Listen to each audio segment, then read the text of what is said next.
Hyderabad Malkajgiri police station పరిధిలో అమానుష ఘటన వెలుగు చూసింది. వసంతపురి కాలనీలో దారుణ ఘటన జరిగింది. 7 ఏళ్ల చిన్నారిని 3వ అంతస్తు భవనం పైనుంచి కింద పడేసింది తల్లి. ఈ ఘటనలో చిన్నారికి తీవ్ర గాయాలు కాగా హుటాహుటిన స్థానికులు గాంధీ ఆసుపత్రికి తరలించారు. అయితే పరిస్థితి విషమించి ఆసుపత్రిలో చికిత్స పొందుతూ చిన్నారి తుది శ్వాస విడిచింది. ఈ ఘటనపై కేసు నమోదు చేసుకున్న పోలీసులు దర్యాప్తు చేస్తున్నారు.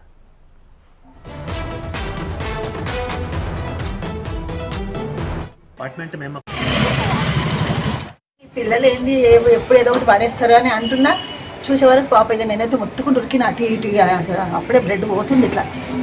ఆమెకు మెంటల్ అంట మరి అంటుండ్రు వాళ్ళు, మాకు తెలియదు. మరి 6 నెలల నుంచి అయితే చూస్తున్నాం మంచిగానే పోతుంటుంది వస్తుంటుంది, అంతేగాని ఆమెతో ఎప్పుడూ మేము మాట్లాడలేదు. నిన్న 2 తర్వాత అంతే 2:15 నిమిషాలు 7 years అంటే అంతా గొడవ అంటే మొన్న రాత్రి వెళ్ళయింది అన్నారు కానీ మనకు తెలియదు ఆ విషయం.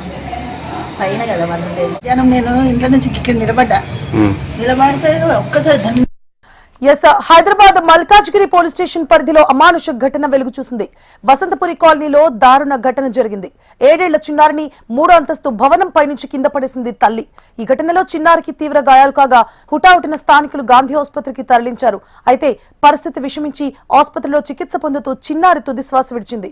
ఈ ఘటనపై కేసు నమోదు చేసుకున్న పోలీసులు దర్యాప్తు చేస్తున్నారు. మరిన్ని డీటెయిల్స్ ని మా హైదరాబాద్ బ్యూరో చీఫ్ రమణ అందిస్తారు. రమణ, అంటే ఈ ఇన్సిడెంట్ మనకి మల్కాజ్గిరి పోలీసు పరిధిలో జరిగింది. అత్యంత దారుణమైన ఘటన. కన్నతల్లి తన 7 సంవత్సరాల చిన్నారిని షారోని మేరీ తనను 3వ అంతస్తు నుంచి తన ఉంటున్నటువంటి బిల్డింగ్ లోనే 3వ అంతస్తు నుంచి కింద పడేసింది. దాంతో చిన్నారికి తీవ్ర గాయాలయ్యాయి. స్థానికులంతా కలిసి వెంటనే అంబులెన్స్ లో గాంధీ ఆసుపత్రికి తరలించారు. అప్పటికే తీవ్ర గాయాలయ్యాయి కాబట్టి రక్తస్రావం తీవ్రంగా అయింది. ఆసుపత్రిలో చికిత్స పొందుతూ ఆ చిన్నారి మృతి చెందింది. ఇన్సిడెంట్ కి సంబంధించి అంటే భార్యాభర్తల మధ్య గొడవ వల్ల జరిగిందని కొంతమంది చెప్తున్నారు. పూర్తి స్థాయి సమాచారం రావాల్సింది. ఎందుకు సొంత కూతుర్ని తల్లి ఈ విధంగా హతమార్చాలనుకుంది, ఏం జరిగింది అనే కోణంలో ప్రస్తుతం పోలీసుల విచారణ కొనసాగుతోంది.